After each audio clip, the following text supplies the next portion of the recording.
Sri Kamala Devi, a young woman, was unhappy with her fiancé due to the constant fights. In order to have a happier relationship, she decided to go to her local shaman. 3 days later, her body was found decomposed in a sugarcane field. Welcome to True Crime and Fiction, where I cover bone-chilling true crime and fictional stories. If you're feeling generous today, please subscribe and like the video as it helps me a lot. Now, back on track. Ahmad Suradji was born on January 10, 1949, in Medan, Indonesia. His birth name was, however, Nasib, and Nasib translates into fate in several different languages. His mother was a homemaker, and his father was a farmer. Interestingly, his father was also a well-known dukun. And basically, dukun is an Indonesian term for a shaman. In simpler words, dukuns are known as traditional healers or sorcerers, and sometimes masters of black magic. It happened to be that Ahmed's father specialized in black magic. Now, it is surprising to me that Ahmed's parents were practicing Muslims, and Islam forbids magic and such rituals. As we know, many serial killers are often troubled in their childhood, either from bullying, abusive or absent parents, and many other aspects. So we must take a deep dive into Ahmed's childhood.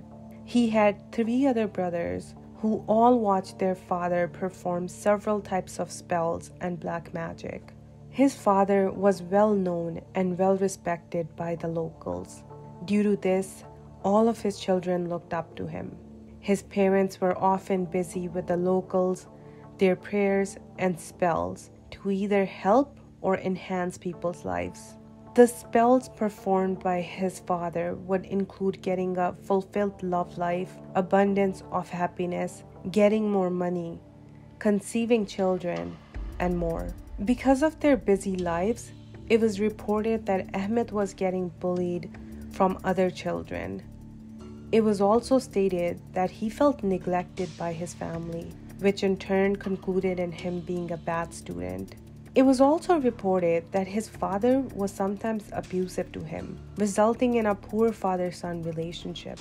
However, he was always fascinated with his father's work and how many people respected his father, respect that Ahmed never got from others.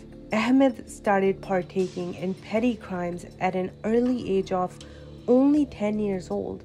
When he was 19 years old, he was sent to a prison for a 10-year-long sentence. Unfortunately, the reason for this sentence is unknown. Once he was released from prison, he was jailed again for stealing cattle soon after. Eventually, he left to practice sorcery in the jungles of North Sumatra. Once he returned back home, he got married to 3 sisters. However, his family was against this decision, and regardless, he would go on to get married to them and eventually have 9 kids with his 3 wives. To gain financial means, he started providing his services as a dukun, a local shaman. He would partake in black magic and traditional healing for others. Word of mouth quickly spread throughout his community, and he became a well-respected figure similar to his father. It was reported that many well-known people, like politicians, would visit him for their problems. Now, sit back, because this is when the story takes a brutal turn. The tactics used by Ahmed are beyond belief, and they're truly despicable. In 1986, he said that he had a spiritual dream where his father's ghost told him to drink the saliva of 70 dead women to become invincible, immortal.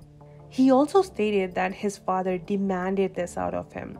Ahmed said that this would have taken way too long if he had waited for young women to die, and therefore he took the matters in his own hands. Young women and teenagers would often visit Ahmed to help them find good husbands, solve their issues, make their relationships better, or make them more beautiful. He would then tell them that he had exactly the spell that they needed for them to get their wishes granted. He would lead them to a sugarcane field near his house with their hands tied. As they go there, he would bury them half in while keeping their heads above ground. He would comfort them by saying that this is an important part of his ritual, and in order to have their wishes, they must do what he says.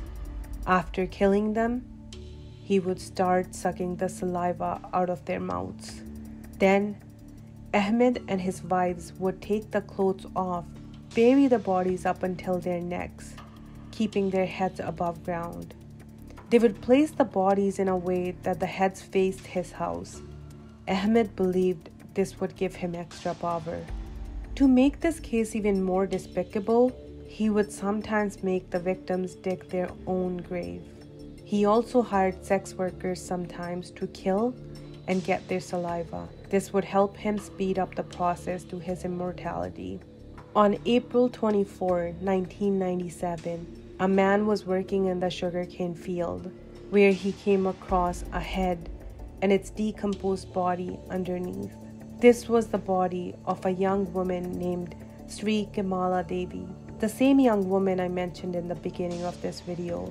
When the news spread like wildfire, a rickshaw driver came forward to the police as he had an important lead.